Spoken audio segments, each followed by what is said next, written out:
This map that's supposed to, and in their words, they say it reveals the infrastructure upholding white supremacy in America today. And this map now includes social conservative organizations like the Family Research Council, Moms for Liberty. It includes now Turning Point USA. The Southern Poverty Law Center says this map identifies organizations connected to hate here. Then lawmakers started reading the names that were on the list, and then suddenly the argument wasn't about extremists anymore. It was about whether ordinary conservative organizations were being labeled something they never were. Isn't it true Southern Poverty Law Center began as a public interest law firm? Correct. Yeah. And it actually, as a member of the state legislature, we had some issues in which Southern Poverty Law Center had weighed in on. So I was familiar with the group before this latest set of issues made us kind of more aware of what's going on internally. But when did the organization start to kind of stray from that original mission or that original course? So it strayed from that course in at least two ways and two time periods. The first was in the 1980s when the lawyers all quit because they said that Morris Dees took the organization in a direction of fighting the Klan instead of representing poor people in the South. And then the more recent time was really starting in the late 1990s, but ramping up by 1,000% in 2010 when they had their hate map and they started going after conservative organizations. So let's talk about the hate map. So first of all, can you explain the hate map? Yes, this is a map. The SPLC is best known for suing Klan groups into bankruptcy.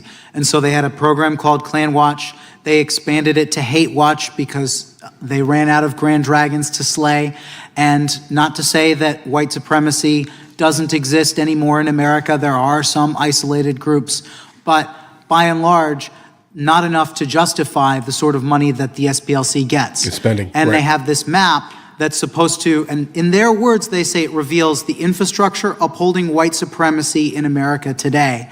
And this map now includes social conservative organizations like the Family Research Council, Moms for Liberty. It includes now Turning Point USA, PragerU. It includes Alliance Defending Freedom. It includes the Center for Immigration Studies, the Federation for American Immigration. I mean, I could just go down the list. And it also includes a group of LGBT people who oppose sexualized lessons for children in schools. So I want to start this by saying congratulations to the Southern Poverty Law Center for doing one thing here. All right. They have eradicated the idea, large scale, of active racism in the United States of America and active supremacy groups of all types here. Now, here's the issue. They've been making money for so long kind of doing this here. They succeeded in what their goal was in the 80s and 90s. Congratulations, guys. We are not what we once were in the United States of America, right? Like a lot of things have evolved in ways that are absolutely conducive for the overwhelming majority of the people, as the guy in the red tie here has just said here. So are there some absolute isolated troglodytes in the United States of America that absolutely kind of push the idea of supremacy? In fact, yes. But is it everyone? No. So is it too far to say there's no left-wing groups on the hate map? There are a few left-leaning groups on the hate map, but nowhere near, like, the overall bias is very clear against the right. They don't have Antifa. They don't have Jane's Revenge. They do have the new Black Panther Party, I believe, which they always reference when they're asked this question. But by and large, the hate map is solely, well, not solely, but by and large targeted on conservative organizations. Very good. Thank you.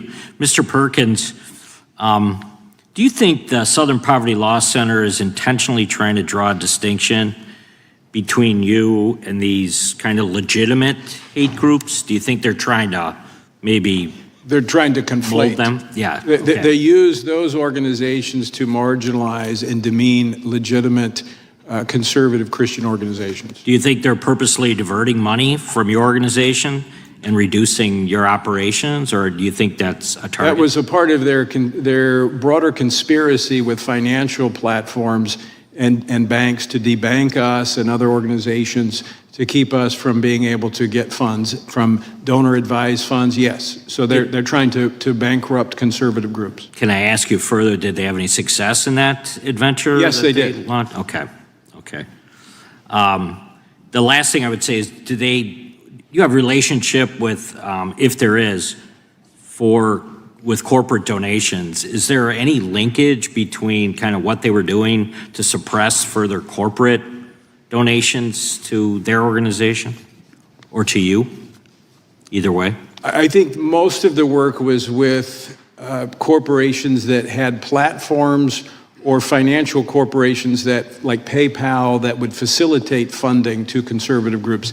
Most corporations were not giving to conservative groups directly, so they were intermediates. They were the vehicles through which people would donate to conservative organizations. Yeah, so it wasn't about the ideology of the corporation. It was more about how they facilitated the actual movement of funds. Well, I would say some of them willingly went along. Others were pressured by the SPLC using their government connections. And I think some in the tech world have suggested that there were threats about regulators, like in the banking industry. Yeah. So I think they use threats and bullying tactics. So based off all the information that has come out here, all right, just to kind of put a button on all this here and talk about some of the things he spoke about kind of throughout the video here, it is important to go ahead and congratulate them on what they did in the early stages of the Southern Poverty Law Center. No problems here. In the later stages here, now it just seems like all they're doing is looking for things that do not exist large scale, just so they can kind of keep their donor money up and they can keep getting their $480,000 a month salary. A year. Okay, salary. It's like everything is turned into a game, and it's like they're being used by the left kind of large scale to paint the entirety of the right as this big monster, but they're not consistently finding enough clips or events and things like this here to kind of prove the point. So what they're doing is they're paying for the point to be proved. That's what's happening. And when they were asked, well, what do your donors think about this? The woman said, not in this video here, but the woman said, our donors are happy with it. So guys, what game is this that we're playing here? This is not what is real anymore. All right. Like, listen, just have fun with your neighbors, if that makes any sense here. Speak to the people that are around you, kind of live your best life here, and go back outside again, touch some grass, my guys, all right? And meet people again that are not on the internet, okay? Because the internet has completely messed people up. Media has completely messed people up, bro, all right? I mean this here. People believe the worst things about people they've never met in their life here, pretty much based off of what they're getting or being bombarded with from their algorithm.